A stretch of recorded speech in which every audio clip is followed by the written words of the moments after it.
15वीं शताब्दी वो अहम समय था जब भविष्य को नया स्वरूप देने वाली शक्तियों का उदय हो रहा था।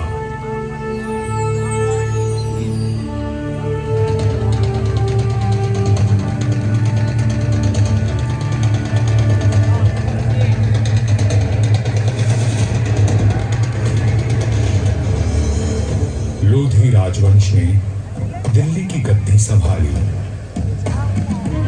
मध्य एशिया में बाबर का जन्म हुआ और राठौड़ कुल गौरव राव जोधा जी ने मेहरानगढ़ दुर्ग की नींव डालकर जोधपुर नगर की स्थापना की। 1459 ईस्वी में बना मेहरानगढ़ उत्तर भारत की राजनीतिक सरगर्मियों का साक्षी भी रहा और केंद्र भी।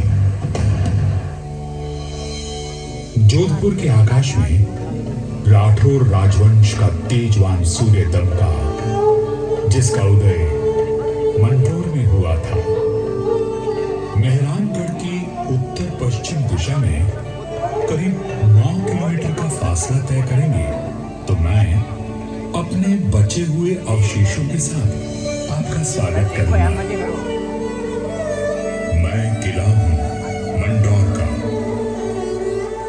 मैं इतना प्राचीन हूं कि मुझे किसने बनवाया, कब बनवाया, ये किसी को भी याद नहीं। मंडोर की भूमि से आज भी अतीत के सिक्के, मंदिर के अवशेष, तोरण द्वार, स्तंभ और उत्कृष्ट मूर्तियां प्राप्त होती रहती हैं। मंडोर संग्रहालय में प्राचीन भारत के सभी प्रतीकों को सहेज कर रखा गया है, ठीक वैसे ही जैसे मैंने अपने जीर्ण अवशेषों में अनेकों गाथाएं संभाल रखी हैं। अरावली की पहाड़ियों से घिरा मंडोर नगर मांडव्य ऋषि की तपोभूमि था और इसका प्राचीन नाम मांडव्यपुर था। महाभारत काल में यहाँ नागवंशियों ने राज किया और फिर गुप्त वंश ने इसे अपने बाहुबल से जीता। चौथी व छठी शताब्दी में हुनों का आगमन हुआ तथा परमारों ने इनके वैभव को बढ़ाया। मारवाड़ का विस्तार सबसे अधिक परमारों की समयावधि में हुआ और उस समय मारवाड़ को नवकोटि मारवाड़ भी कहा जाता था। तो 7वीं शताब्दी में प्रतिहारों ने यहाँ अपना साम्राज्य स्थापित किया और यहाँ के वैभव को बढ़ाया। मेरे साथ चलिए उस बीते हुए काल में जब यह तलवारें खड़कती थीं, रणभेरी और नगाड़े कंपायमान होते थे, वीर हुंकार भरते थे और रणबांकुरों के जय घोष से आकाश गूंज उठता था।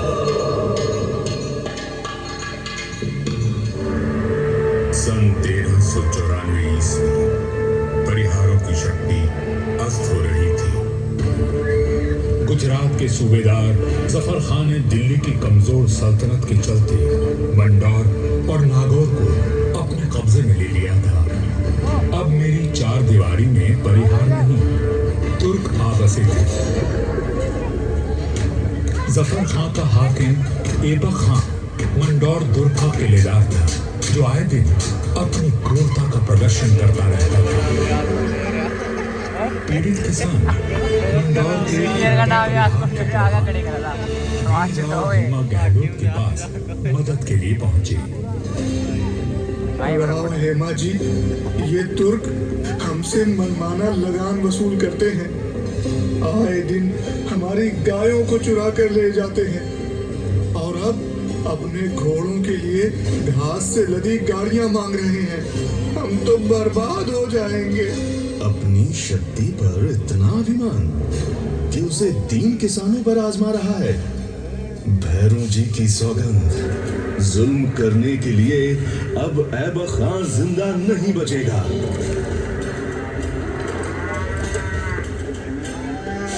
शक्तिशाली शत्रु से लड़ने के लिए बल और बुद्धि से वार करने की योजना बनाई गई। घास की कई 100 गाड़ियां तैयार की गईं और हर गाड़ी में हथियार लिए योद्धा छुपकर बैठ गए। गाड़ियां जैसे ही किले के भीतर पहुंची, क्षत्रियों ने नारा लगाया,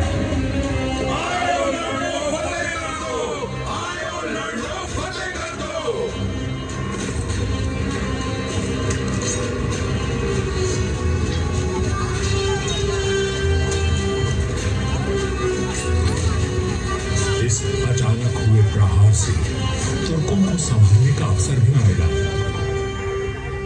वीर हेमा गहलोत, समर शूर राव चुंडा राठौड़ और मारवाड़ के वीरों की प्रतापी तलवारें लहराईं तो शत्रुओं के सिरों के ढेर लग गए।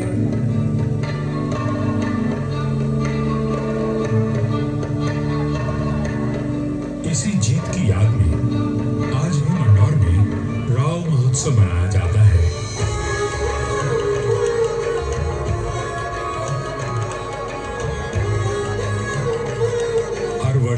होली के दूसरे दिन निर्भीक, साहसी हेमा गहलोत और सभी वीरों को याद किया जाता है और बाबा भैरवनाथ जी की पूजा की जाती है, जिनके आशीर्वाद से वीर विजय हुए थे। मंडौर विजय के बाद भी इंदा परिहार का मन अशांत था, क्योंकि ये नगर शत्रुओं से घिरा हुआ था। तब उन्होंने शक्तिशाली राठौड़ वंश को राज सौंपने का निश्चय किया। इंदा के मुखिया राय धवल ने अपनी पुत्री का विवाह राव चुंडा से करवाया और दहेज में मंडौर का दुर्ग दे दिया गया।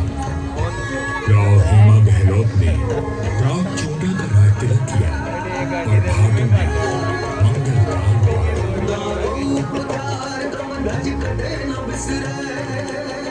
चूड़ो चवड़ी चाड़ दी मांडो मरदाए छे इंदारो पुकार कम गज कदे न बिसरे चूड़ो चवड़ी चाड़ और सामरिक सूझबूझ का परिचय देते हुए राव चुंडा ने अपने साम्राज्य को बढ़ाया और मंडौर को मारवाड़ की राजधानी बनाया। 1423 में नागौर के युद्ध में राव चुंडा वीर गति को प्राप्त हुए और उनके पुत्र कान्हो के बाद राजदंड राव रणमल ने संभाला।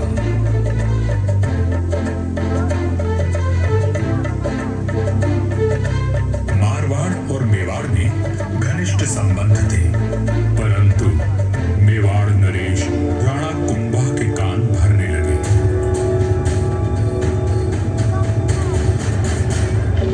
मुझे राव रणमल की नीयत ठीक नहीं लगती राणा। वो आपका राज हड़पना चाहता है। वह सिर्फ एक पक्ष को देखते हैं, दूसरे पक्ष से तो उनका कोई मोह नहीं।